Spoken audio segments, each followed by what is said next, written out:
Class 12 relation and function संबंध और फलन पार्ट 1 में ये सबसे कठिन क्वेश्चन में माना जाता है और बच्चे इसको तैयार भी नहीं करते हैं। तो देखिए मैं आपको समझाऊंगा और मन से आप समझेंगे तो आपको ये आ भी जाएगा। सबसे पहले प्रॉपर क्वेश्चन पढ़ लीजिए। क्वेश्चन है, सिद्ध करो धन पूर्णांकों के समुच्चय n में परिभाषित relation r equal to x comma y such that x minus y 3 से विभाज्य है, x comma y belong N. एक तुल्यता संबंध यानी इक्विवेलेंस रिलेशन दिखाते हैं। तो इक्विवेलेंस रिलेशन आपको तभी मिलेगा जब आप ये प्रूव कर दें कि जो रिलेशन हमें दिया है वो सतुल्य यानी रिफ्लेक्सिव है, सममित यानी सिमेट्रिक है, संक्रमक यानी ट्रांजिटिव रिलेशन है। अगर किसी भी तरीके से आपने ये सत्यापित कर दिया कि वो रिफ्लेक्सिव भी है, सिमेट्रिक भी है और ट्रांजिटिव भी है, तब हम उसके बाद ये लिख सकते हैं कि इसमें इक्विवेलेंस का रिलेशन है। यहाँ पे आपको कोई दिक्कत नहीं होगी। आप सबसे पहले जो इस पॉइंट को ध्यान दीजिए, धन पूर्णांकों के समुच्चय n में परिभाषित। तो हम ये मानेंगे कि एक कोई हम धन पूर्णांक लेंगे, इसे मान लीजिए मैं लेता हूँ a, स्मॉल ए लिया, तो हम दिखा देंगे कि ये धन पूर्णांकों से रिलेट करता है। a बिलोंग z प्लस, यानी a जो है वो धन पूर्णांकों से रिलेट करता है। अब इसको ध्यान देखिए, x माइनस वाई 3 से विभाज्य है। देखिए सतुल्य रिफ्लेक्सिव रिलेशन पे आप ये जान लीजिए कि उसके दोनों अवयव सेम लिए जाते हैं। जैसे मान लो आप ए ले रहे हो तो ए कामा ए लेना है आपको, ये ध्यान रखिएगा। रिफ्लेक्सिव मतलब ये होता है, जैसे मान लीजिए आप खड़े हैं और सामने आपकी परछाई बन जाए, रिफ्लेक्शन। तो जैसे ए है, अगर ए का जो रिफ्लेक्शन बनेगा वो ए ही बनेगा। तो ये मेन पॉइंट आप ध्यान रखिए, रिफ्लेक्सिव में ए कामा ए आपको लेना है। अब जैसे ये हमारा है, इसके बाद आप लिखेंगे तब यहां पर जो x माइनस वाई 3 से विभाज्य है, तब आप लिखोगे a माइनस ए बराबर 0। अब आप ये चेक करो, क्या 0 3 से विभाज्य है? हाँ, तो 0 सबसे विभाज्य है, तो हम लिखेंगे ये जो 0 है ये 3 से विभाज्य है। इसका मतलब ये हुआ कि जो 0 है हमारा ये 3 से विभाज्य है। और अगर विभाज्य हो रहा है तो इसका मतलब है कि a कामा a जो है वो रिलेशन से बिलोंग करता है। तो आपका पहला प्रूव हो गया सतुल्य। मैं फिर समझा देता हूं। क्वेश्चन है, सिद्ध करो धन पूर्णांकों के समुच्चय n में परिभाषित r बराबर x comma Y x minus y 3 से भाज्य x comma y belong N एक तुल्यता संबंध है। देखो घबराओ नहीं, घबराओगे तो परेशान होगे तो करोगे, नहीं करोगे तो नंबर नहीं आएंगे। सीधा फंडा है हम लोग का, हमें मेहनत करनी होगी। सबसे पहला जो हमारा पार्ट है वो सतुल्य का है। सतुल्य में मैंने बताया रिफ्लेक्शन होता है, सेम टू सेम नंबर लेना है, ए कामा ए बिलोंग जेड प्लस। इसलिए लिखा है कि मैं जो धन पूर्णांक ले रहा हूं ए, वो बिलोंग करता है धन पूर्णांकों से। एक्स माइनस वाई था वहीं रख दिया, दोनों same to same, A minus A 0 आ गया और 0 3 से भाज्य है, तो हम लिख देंगे हाँ भाई ये रिलेशन को दर्शाता है, इसमें कोई मतलब नहीं।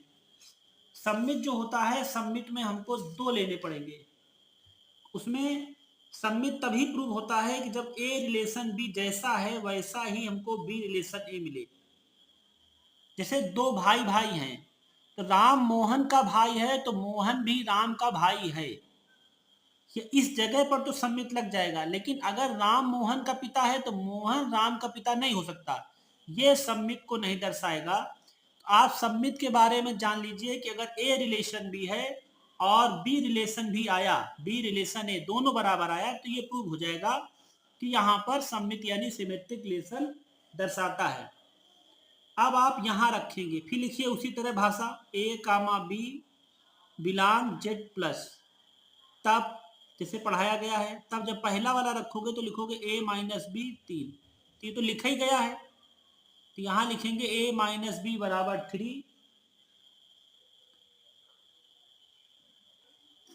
ए माइनस बी जो एक्स माइनस वाई अगर 3 से विभाज्य है तो ए माइनस वाई भी 3 से विभाज्य होगा, इसमें कोई प्रॉब्लम नहीं है, विभाज्य होगा। अब बी रिलेशन ए रखना है, तो हम जब बी माइनस ए लिखेंगे तो आप ये समझ लीजिए जो बी माइनस ए होता है ये भी 3 से विभाज्य ही होगा। क्यों विभाज्य होगा? हम माइनस बाहर लगा लेंगे, अभी भी ये ए माइनस बी। देखो बेटा, मान लो 3 है तो 3 1 1 जो कट जाएगा, 3 1 जा से कट जाएगा। -3 है वो भी 3 से कट जाएगा। इसका कोई फर्क नहीं है कि a माइनस बी लिखा है कि b माइनस ए लिखा है, तो हम लिखेंगे ये भी 3 से विभाज्य होगा। अगर ऐसा हो रहा है तो इसका मतलब है कि जो b कामा a है वो रिलेशन से बिलोंग करता है, यानी b comma a belong relation. ऊपर का हमारा हो गया a comma a belong relation, b comma a belong relation. अब कोई दिक्कत नहीं। अब तीसरी बारी आती है संक्रमक की।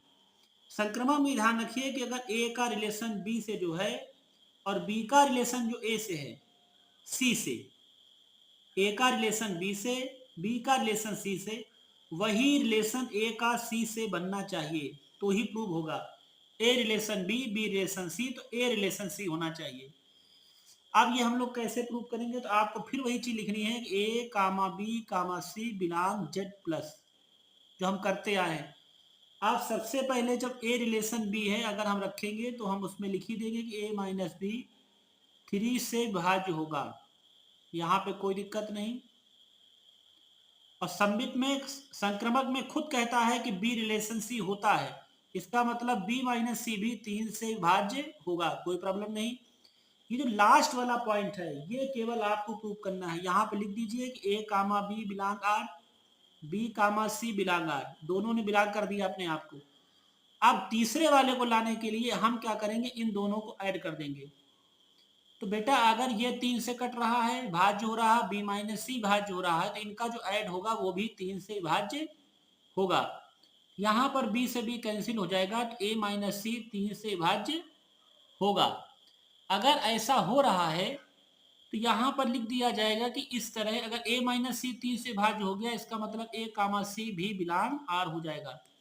तो यहाँ पर आप नीचे लास्ट में लिखेंगे कि अगर ये रिफ्लेक्सिव भी है, सिमेट्रिक भी है और ट्रांजिटिव भी है, इसका मतलब है कि ये आपका जो संबंध दर्शाता है इक्विवेलेंस रिलेशन दर्शाता है। क्या आप लोग क्या लिखेंगे कि ये हमारा दर्शाता है इक्विवेलेंस, यानी तुल्यता संबंध दर्शाता है। EQUIVALENC लिख के इक्विवेलेंस रिलेशन को ये दर्शाता है, इसमें कोई दिक्कत आपको नहीं होगी। ठीक, तो सबसे पहले सतुल्य में याद कर लीजिए, हमको दोनों सेम टू सेम लेने हैं, ए कामा ए।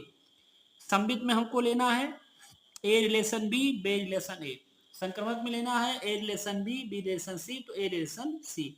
ये अगर आपने कर लिया तो 100% ये क्वेश्चन पेपर में आने वाला है, आपको तैयार भी हो जाएगा, कोई प्रॉब्लम नहीं होगी। और अगर ये वीडियो पसंद है मुझे फॉलो सब्सक्राइब करें, शेयर करें, कमेंट करें। बहुत बहुत धन्यवाद।